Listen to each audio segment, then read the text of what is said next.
Do, do, do, do, do, do, do, do, do, do, do.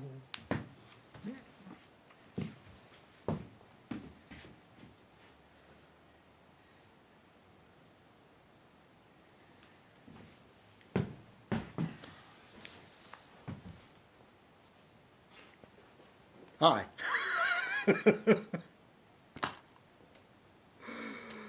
Oh, should we get started with the dawning of the Fez?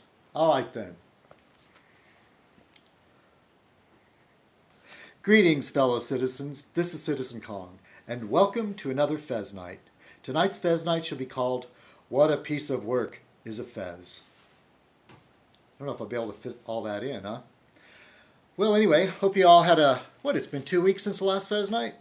Hope you all had a good 2 weeks. Cheers. Oh, what's happened since then? Oh, let's see. I forget to stir this.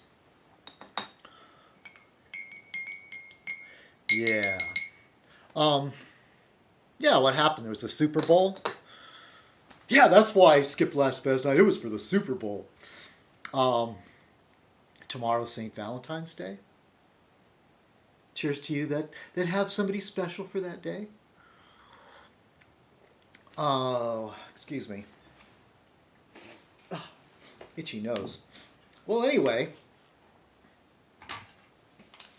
this might turn out to be a short Fez, but every time I say that, sometimes it goes really long. All right, then. So here we are. Another Fez night. What a piece of work is a Fez. First of all, I want to thank Z Moulton, who did a, Rot Calls, where he took one of my Fez nights and re-edited it and did it like a phone call sort of thing. And I really appreciate being featured by Z Moulton. Very, very talented person from Aussie land. And yeah, that was very nice of you.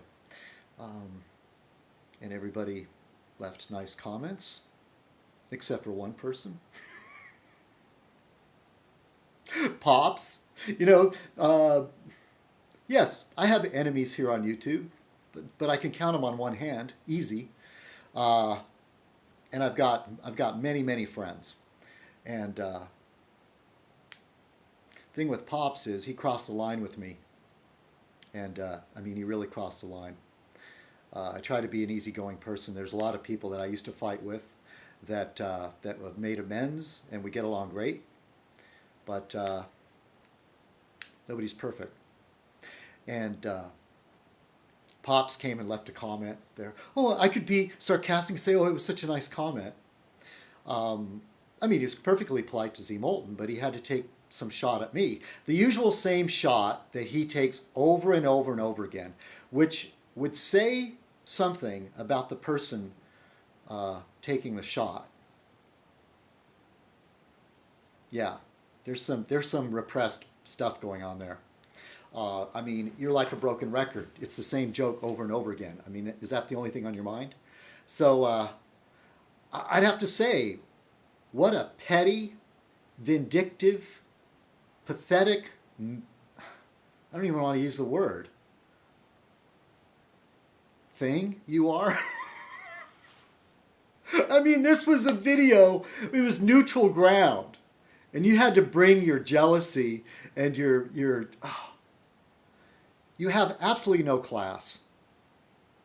None whatsoever. And Lisa, you let him drag you down to his level. Once again, it's the same nonsense. I really think you'd be much better off if you cut him loose. Really. He makes you come off looking just as petty and vindictive as him. Oh, and I know you're trying to defend him because how many people come to the defense of Pops? Not very many.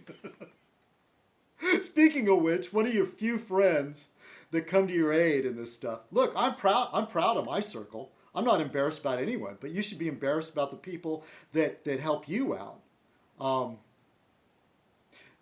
Speaking of which, I'm sorry to start out right away with this, okay? All right. First part of Fez Night, we talk about drama and stuff on the tubes. Okay, sorry. To the other people, fast forward through this part. Yeah, the other YouTube news in my corner of the pond here is Nebish Knows got his channel shut down. I think we might have talked about this before. And Nebish Knows opened without affection, I call him Nebby. Nebby got his other channel shut down just like day before yesterday. And it was so nice, things being quiet without him coming by spamming my page with his inane babbling. He just types nonsense. All this stuff about Renetto. He thinks Renetto is everywhere. He thinks Renetto, who's like a big shot YouTube partner, actually pays attention to him. That actually bothers to create sock accounts to come by and harass him. Man, the kid, the man, whatever he is, she or whatever, is delusional. And so he popped up with a new channel. And I thought, man, I should just block him now just to keep things quiet. But I do really, really try not to block people. I do. I will. I will lose patience with somebody. If they take advantage of my hospitality on my channel too much, I'll block them. Oh, and speaking of my channel, it's been really... There's been some weird stuff going on. Now, Crackhead Jesus, you're a trip. And thank you for your support. And, yeah, I do, poking fun at religion, whether it's any religion, is kind of, for me, personally, there's sort of a fine line. And I know my atheist friends were like, it doesn't matter. Hey, I'm sorry, but I feel that way, okay? A lot of it has to do with the way I was raised, and it's kind of hard to undo that. What hits you at the gut, So, but anyway, you really, you crack me up. You are very amusing. And who is this guy? I Married My Sister. You know what I Married My Sister did? He went and attacked somebody that I didn't even know who this person was. And said it was me. Pretended to be me. So this person came back with a sock account and started viciously attacking one of my videos and leaving channel comments. And... and then he was sending me PMs, and I'm like, I don't know what you're talking about. That's not me. Finally, he calmed down, and, he apologized. We're all good now. Yeah, it's cool, man. I understand. But one thing you'll notice about me, and the way I handle this guy, I rarely, very rarely get nasty back. Andy, I have. She really, really wound me up because she starts by insulting me, and then she falls back on like, oh, look how you treat women. Hey, you know what? You were saying plenty of nasty things about me, okay? And I don't even talk to you. I don't want anything to do with you. And you come along, I'll leave a comment somewhere on a video, and you come along and you stick your nose in it, crying for attention. Yeah, speaking of which, the circle of the misfits. Okay, I'm a misfit, all right? But these people are another kind of misfits. Oh, Nebish Knows. Nebby. Yeah. Anyway. So, what else? Speaking of Valentine's Day, I wanted to say this. Wacky John of John's Wacky World made a video where he recites a poem. And John, I understand your bitterness, but I wouldn't exactly say I'm in the same place. I don't know, maybe because I'm older. Or maybe I don't think like you. But in the poem he says something about spending $1. John, that's your problem. You have to spend more than $1 on Valentine's Day. And then in the comments section, L. Brookman said, oh, what you need to do is find a loose woman. And then John replies with, loose women are trouble. John, hello? All women are trouble. It's just all a different kind of trouble. And I like that kind of trouble. What can I say? That's why I sort of have an attraction to redheads, the most notorious of females. Ask Gail Brookman. But I like that kind of trouble. And like I said, it's all different kinds. Women will make your life complicated. One thing about loose women is that they won't make your life as complicated as the type of woman you want to marry. I don't see it, okay? Any of you remember that show, Moonlighting? Was it Sybil Shepherd and what's his name? Before he became an idiot. I used to like him back then. I don't really like him now. Oh, the guy who married Demi Moore, come on. Started Die Hard. Why can't I think of his name right now? Huh, just hitting a blank. So anyway, Moonlighting, and the male character, it'll come to me later probably, said, women, you can't live without him, and you can't leave him on the curb when you're through with him. And I've always loved that line. That reminded me of years and years ago, of my experience. Oh, during my druggy days, I would meet females based on whose house I went to score, or who I partied with. And I met this girl through those circles, and I knew. I mean, she totally came on to me gangbusters the first time we went out. We went out as a group. We went to Mexico. It was like two couples. And, man, she came on to me gangbusters. And I ended up being with her that very night. And, but I knew this about her, okay? And I knew that you'd consider a loose woman. But, she had a good heart, though. She was very, very good with my mother. My mother liked her, really did. My mother never liked any of my girlfriends, or never showed any particular affection for them. But this particular gal, I'll call her Colleen, Irish-American extraction, could cook, and my dad was suffering from Parkinson's disease, and Colleen would have made a great nurse. I mean, she didn't get nauseous or ooh, I won't do that, about any of that stuff, helping my dad, helping my mother. And so I'd say she was really good that way. Thing is, I couldn't trust her at all. She came to stay with me, and guys would call. I'd pick up the phone, and they would ask for her. I'm like, what's going on? She dropped out of school. I was trying to encourage her to go back to school. Basically, I was taking care of her, and at the time it seemed like a good exchange. And I can remember coming home from work and being with her that night. On one particular occasion, there were bug bites all over her body. I mean, she wasn't covered in them, but there were bug bites, in certain places.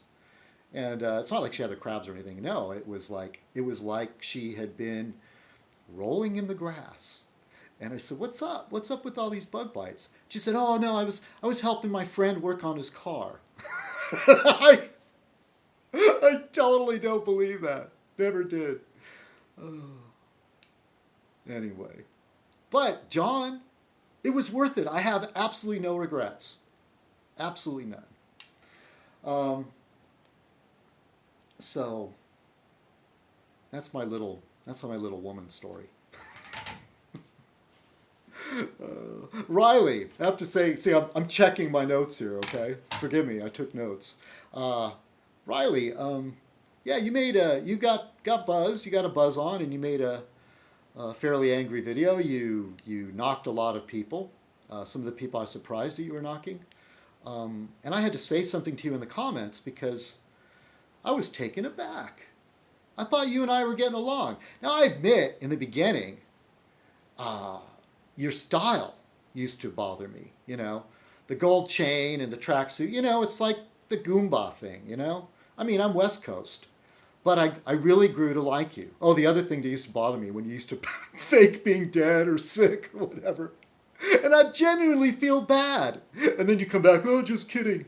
You know, so, hey, I'm gullible that way, all right? But then you come up with this thing where, look, people know me in the comment section that I am kind of a stickler for grammar and spelling. Well, especially Nebish. I mean, the guy, you know, the joke is he doesn't type. He has a chicken come and peck his keyboard. I think Monk came up with that. And so, okay, all right. I mean, I used to when I was a teenager, I'd fancied myself fancied being a writer. I actually had aspirations. I did pretty good in English, wrote short stories that people seemed to like. And back then, I sort of had aspirations of being a writer. What can I say? But Riley, have I ever criticized you, in particular, you? And then you're saying that I was bagging on you because you're a roofer? Riley, I was a welder, and I worked for somebody else. And why would I knock somebody in the trades? You turned your trade into your own business. Okay? I mean, I wouldn't take that away from you. I have a lot of respect for that. And whoever was telling you these things, or whoever you've been talking to, I mean, I'd really like to know. I have my suspicions. But I don't understand it. And maybe you're going to come back with a gotcha. Okay, all right. But some people might have seen what you said and think it's true. You know, Pop says that about me all the time, that I'm a backstabber, a weasel, and an ankle biter. But look at Pops. Just look how he behaves. Go to any fight we're having and read his comments. It's the same long-winded FOMA every time. Lisa, you should be embarrassed. You really should. Let's see. Kind of going down my list. Oh, I wanted to say I'm featuring the video for a limited time only. Stan and Monk, you guys outdid yourselves. They did a video, a long feature, almost 30 minutes long. Shirley's, or Shirl's, Big Shirl's Stolen Purse. And of course the Kong puppet makes an appearance, along with Annelle Brookman. A wonderful cast. And Little Bonnie. Little Bonnie's there. Little Bonnie, one of my favorite characters. What an evil little girl. Oh, of course I love Uncle Balls, but Uncle Balls used to be a lot more cool to me. What's going on with you? Oh, and Buster was there? Hey, you know what? I saw the real Buster the other day. He looked good. He looked good. Of course, like a lot of times when you run into people you haven't seen in a long time, he pretended not to know me. And yeah, the guys there's two guys that live in the neighborhood. There's a guy named Manuel and a guy called Nick. Nick is I said it wrong before, and he corrected me. A lot of Americans say Caledonian. I think it's Chaldean, which is basically a Christian. The Christians in Iraq. Excuse me. And every time not every time. I put him on the phone with Monk. It was really funny. I was walking with my cell phone into the liquor store, and Nick's always like, not always I said, but a lot of times he'll say, "Where's Buster? We're going to have a barbecue. Where's Buster?" And then Manuel's like the same way. "We're going to have a barbecue." Well, you wouldn't say it that way. The other day, Nick had me going really good. Hey, like I said, I'm gullible. He said, Manuel, he was deported. I said, what?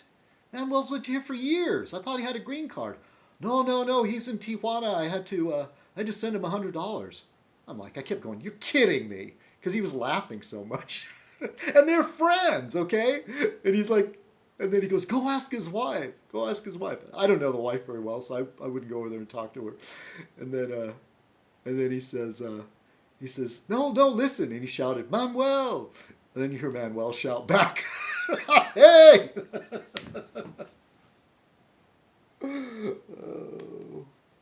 Oh, some of the amusing things that happen in my neighborhood.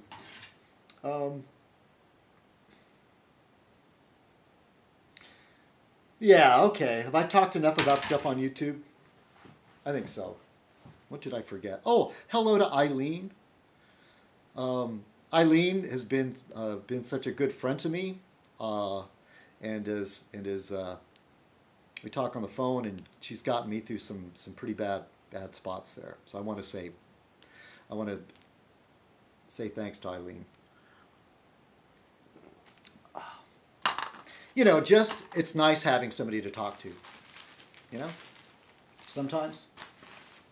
So yeah, let's get a little more serious and look at the newspaper. All right. Hey, what's going on with Egypt? What's going on with that, huh? You know, I wouldn't consider myself an expert on this. I do know that the Muslim Brotherhood goes really way back, I think to the 40s or 30s. And the Muslim Brotherhood was like the first Islamic uh, political organization, do I want to say? That the prior to that, actually, what the British established, there was a pretty good separation of church and state in the Middle East, in the countries that they created, Iran, Iraq. You know, I mean, there used to be no borders there, really. They were tribes that moved around. And but the Muslim Brotherhoods were the first one that said the idea of an Islamic state. So right there, that's a bad thing. But you got to give them credit for embracing their culture and trying to throw off what the British Empire had imposed on them. And there were offshoots. And if you go like the most recent, there's sort of an evolution and branching out of the Muslim Brotherhood. And kind of near at the end, one of the branches is Osama bin Laden. I mean, you know, his group, was it Al Qaeda? I can't forget, I get confused with those, but ties to the Muslim Brotherhood. But now, the Muslim Brotherhood is so old that there's an air of legitimacy to them. And they're actually involved in some of the politics here, which really scares some right-wingers in this country. I think when the people rise up and throw off oppression, how can that be a bad thing? I mean, the Tea Party people are always talking about that. But what scares us in the West is what's going to take its place. I mean, we were happy with the Shah in Iran because he was basically our puppet, put in place by our CIA. But I don't know. I'd have to say this is a good thing. But change, boy. I know Obama ran on the whole thing change. Change can be good, but it can also be really bad. What I hate, I don't really like the expression, change is a good thing. Usually, when somebody's talking to you and go, change is a good thing, get ready. You're going to take it where it really hurts.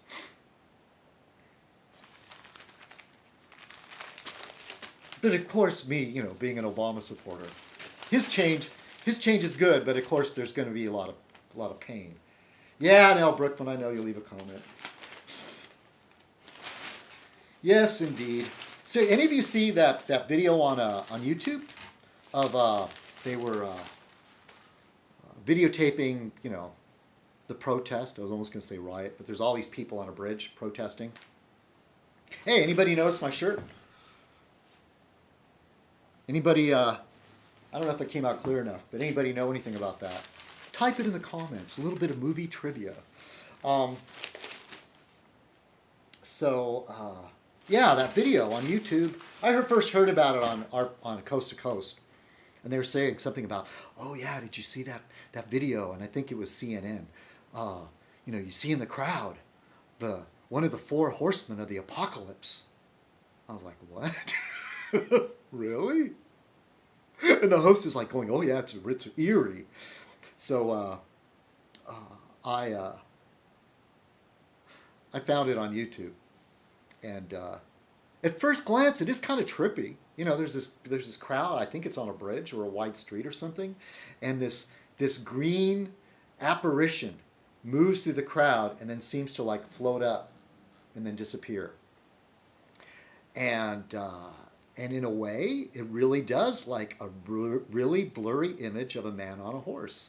And you can almost imagine like a knight, you know, kind of. I mean, if you really haven't imagined it, if you're one of those people that can see things in clouds, you know, uh, I mean, it looked a lot more real than some of those. Like locally, here in San Diego, we have a really large Hispanic community, you know, and Hispanics tend to be Catholic.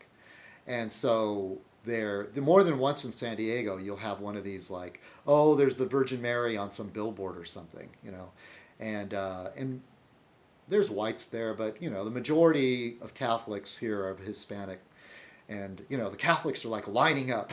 You go, whoa! You rarely see this with Protestants, at least from my experience.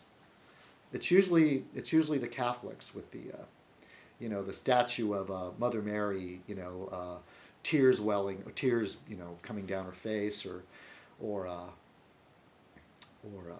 you know, you hear the stigmata thing, you know. Isn't that mostly in Catholicism, you know? So anyway, but I'm looking at this video, and then it becomes very apparent right away, because there's this light source off on the side. And then as the camera pans, the camera is panning, the image moves along as it's panning. You know, and I used to dabble in photography a lot. I know lens flare when I see it. It's unusual lens flare. Maybe there was a droplet of water on the lens or something like that. Or it could have just been, it was lens flare. Lens flare usually comes in colors because of the coating on the lens, you know, and color correcting coatings. So, another bit of trivia. Prior to color film, there was no need for color correcting coatings, okay? It's when they came out with, ever look through a cheap telescope where there's this sort of rainbow effect coming off of you know, images that you're looking at that are really bright?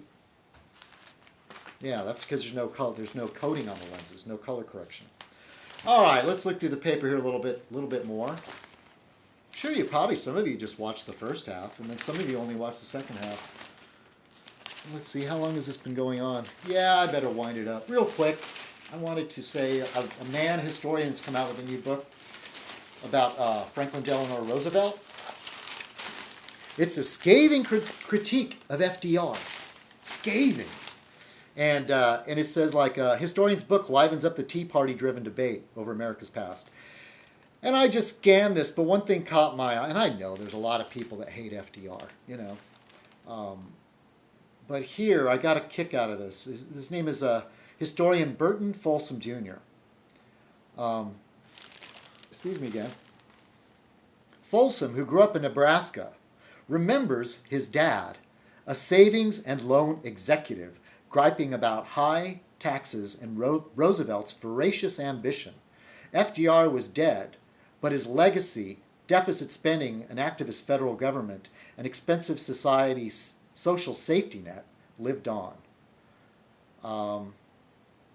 So apparently, yeah, his dad was already griping about it after FDR was dead. Anyway, what caught my eye was his dad was a savings and loan executive. I'm sorry, but aren't these the people that caused all these problems recently? And prior to the Depression, besides Wall Street, but those guys are all in cahoots with Wall Street, right? Right? Some of you say, oh, if it wasn't for savings and loan executives, you wouldn't have shoes on your feet.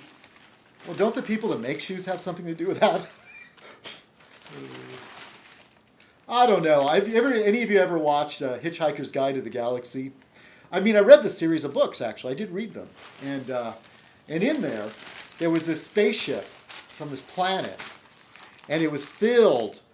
What happened, this planet decided to get rid of everybody that was useless, in their opinion. Douglas Adams' opinion. And I have to agree with him. And it was filled with, like, middlemen and hairdressers and things that we could get along without. People I know it's sounding awful, but he was just looking at some of these lines of work, life insurance salesman. Things that were created we really didn't need before until we were convinced that we have a need. Somebody should be able to. I don't know. I guess he just found these people annoying. The only two things I remember, we don't have them in this country, and of course, phone booths are disappearing, public telephones because of cell phones. But when Douglas Adams wrote his books, apparently in Great Britain or England, there was their job. These people would go around and disinfect telephones, public telephones, and he saw that as sort of a useless thing, like these people. And then the other one was hairdressers. Now I don't remember who else was on the list, but you could probably imagine. And so the people on the planet decided they were going to put them, and they weren't forced or anything. They enticed them somehow. Hey, vacation or something like that. And they got them all aboard this giant spaceship and launched them into space. And when Douglas Adams, the character, the protagonist, I can't remember his name, Arthur Dent, maybe? I can't remember his name. When they encounter them, everybody's happy. They're not hating life or anything. They're too dumb to really know what happened. But this is interesting. Photographer wins back rights to Monroe photos. His name is Joseph Jasger, and he was awarded his collection posthumously after a 6-year legal battle. Posthumously, he's dead now. Oh boy! In the afterlife, he's going, "What a thrill, huh? I finally won." I guess it might. If he has any survivors, I guess they might benefit from it. This political cartoon caught my eye. It's some journalists, and they're looking off. They're pointing their camera somewhere. See it? I'll hold it steady enough. Okay, get the picture? So he says, the journalist is asking these people, somebody off camera or outside the panel, "Why do you threaten us, smash our equipment, put us in jail, torture us, and sometimes even kill us?" The answer is, "You make us look bad." Oh, isn't world unrest funny? Oh. Let's see. Okay, this last story. Where are we going here? Yeah. The anti-vaccine scare goes epidemic. This is a book called The Panic Virus. And it's written by Seth Moonkin, Mookin. I suppose the N is silent. This is what it says at the top, first paragraph. Don't you just love it? I just read like one paragraph and go, yeah, I know all about it. If you're curious, I encourage you to read more. Basically, I'm going over the headlines. Headlines and commentary. All right, and it says The Panic Virus. This is the name of the book, all right? The first paragraph says, readers, take notice. Readers, take note. If you're already convinced that vaccines cause autism, that vaccine-preventable infectious diseases no longer threaten children's lives, here and abroad, and that certain modern anti-vaccine gurus are motivated by nothing but tender concern for your family's health, Seth Moonkin's The Panic Virus is not the book for you. Which made me think, yes, there's always going to be a group of people that everything with them, excuse me, I'll take a sip here. They don't care about science. They don't care. It's the attitude. I run into this before. What I learned about life, I never got out of a book. Books are useless. I've got common sense. I have life experience. Granted, there's some people that don't enjoy reading. But for anything that involves something more complicated, even repairing your car, most mechanics have to consult a manual. You can't keep everything inside your head. You can't remember precisely like what part number you need to order. How can you say books are useless? We can't hold everything in our head. Now we have computers to take that place, but that's what books did. Prior to that, we had to keep everything in our head and pass that on uh, verbally, like stories handed down. And that was a big thing. The wise man in the village or tribe was the one who had all these things committed to memory that he taught other people who had committed to memory and handed down. It's when we developed the ability to write and keep records when knowledge really started to expand. So I feel, here we go. I'm arguing the importance of the written word. And but these same people, it's like, oh yeah, all these egg-headed scientists, they don't know anything, These scholars in the universities, no, they're just a bunch of people, just trying to control our lives, They're a bunch of elitists, I even saw in a comment that they should make on the Mike Savage video. This guy kind of said like they should pass a law against colleges. Prevent people from going to get a higher education. Because once they get the higher education, they become indoctrinated into some type of thinking this person doesn't agree with. What's such ignorance? It's actually they call it anti-intellectualism, but it's probably, I would call it a pro-stupidity or a pro-ignorance stance.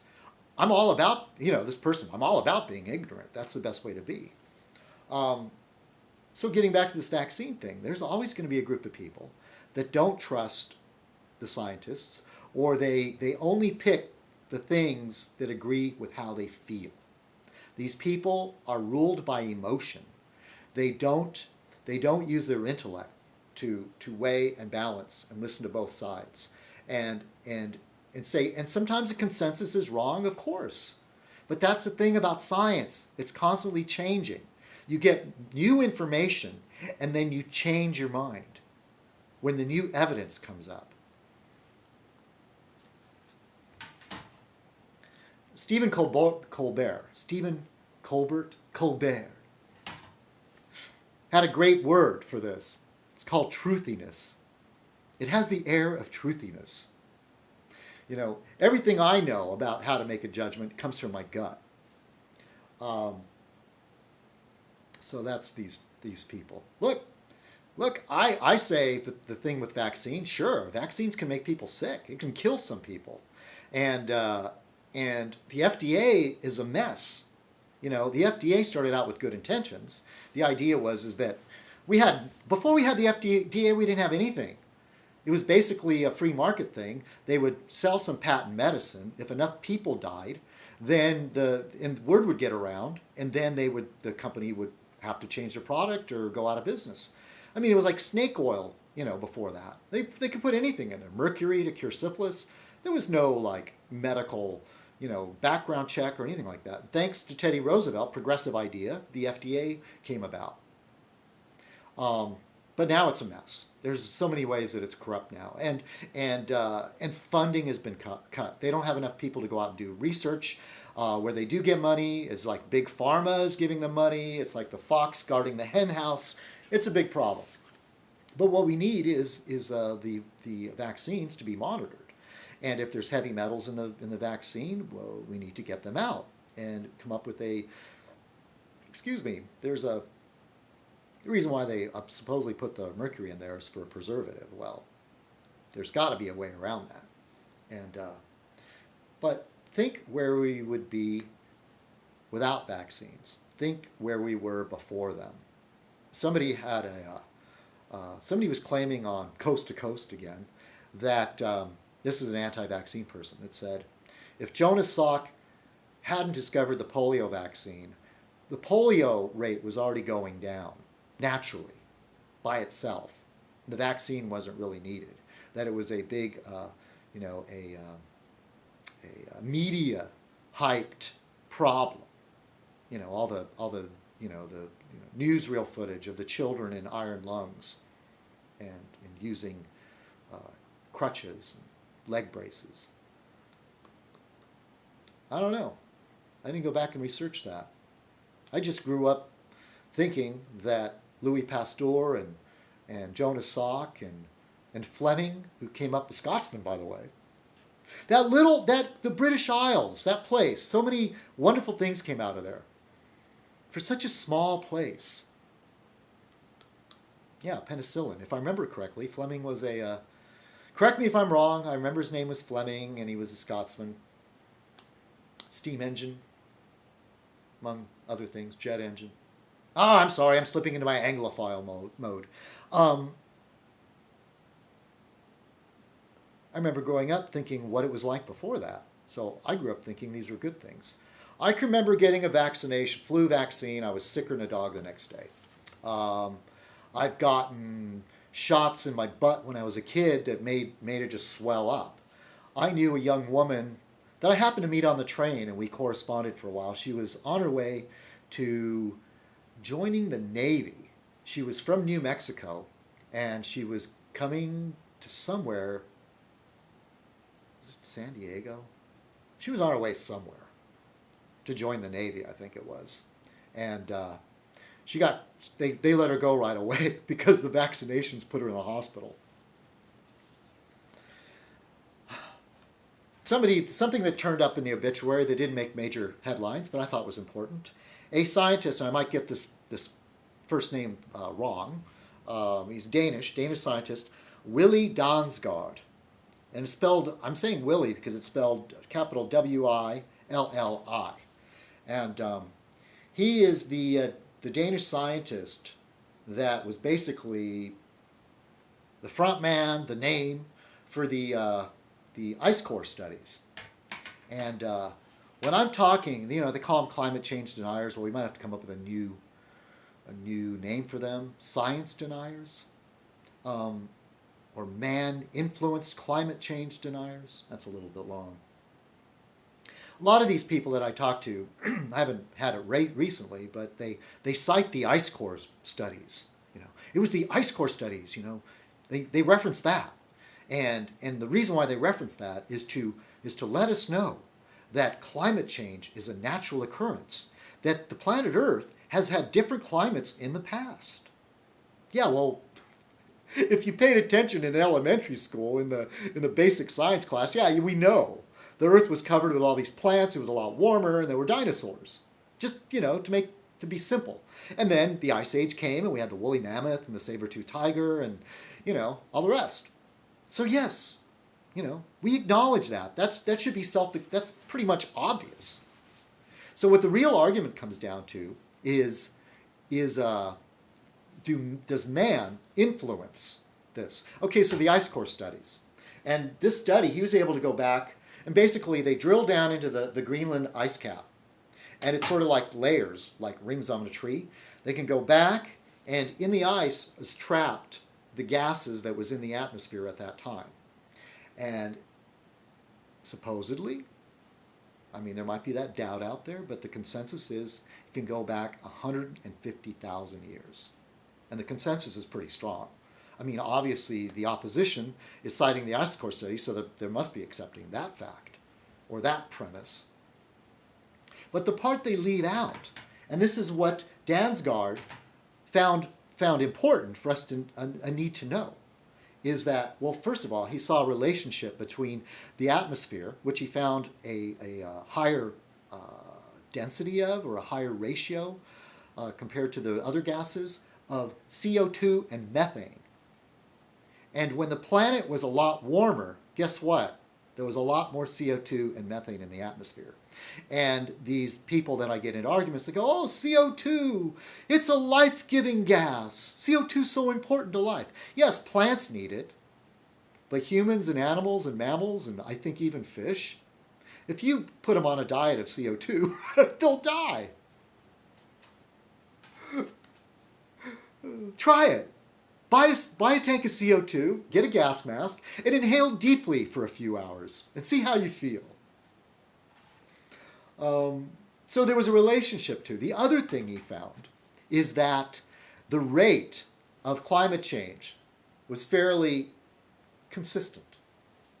It happened and happened consistently.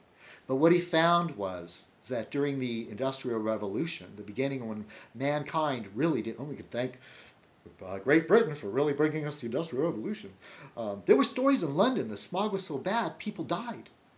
There was no check into the pollution, what they were pumping into the atmosphere, and there was some sort of inversion layer, And people died because so much bad air, so much smoke was trapped. Okay, I'm off on another tangent, but what he saw was the rate of climate change escalating, changing at a faster rate. So once again, the argument, though, is these people say, oh, there's no way that man can influence his environment. Not on a global scale. Okay, well, they don't usually say not on the global scale. A lot of times they just say, no, man can't influence their environment. Doesn't make sense. It doesn't have the ring of truthiness. And what I say is that one example, simple example everybody can understand, on how man can change the weather. And that's besides cloud seeding and all these other things. You know, if we launched enough nuclear bombs, we could have a nuclear winter. That's one way of influencing the weather, isn't it? But the simple thing of building cities of glass and concrete and tarmac and asphalt roads is you have this giant area of earth covered in concrete and asphalt. And what happens is you have the heat island effect. Is those areas heat up under the sun. And you actually have like this rising hot air coming off the city. So you have like this little microenvironment that's different than outside the city. That's just one small idea. And as the population grows, I mean, a lot of people agree that some parts of the sea are overfished. They have to keep going farther and farther out to find their fish. That's changing the environment. Pollution, that's man-made. Smog is a man-made weather condition. Fog mixed with smoke. I don't know. To me, it's very simple. All right. Enough of my proselytizing. Yeah, I said I didn't have anything to talk about, and I went on really long. All right, everybody. Have a great week. Thanks for watching. What a piece of work is a Fez. Cheers. I always forget how to turn this thing off. Should I do this over again? No, I'll just cut it off.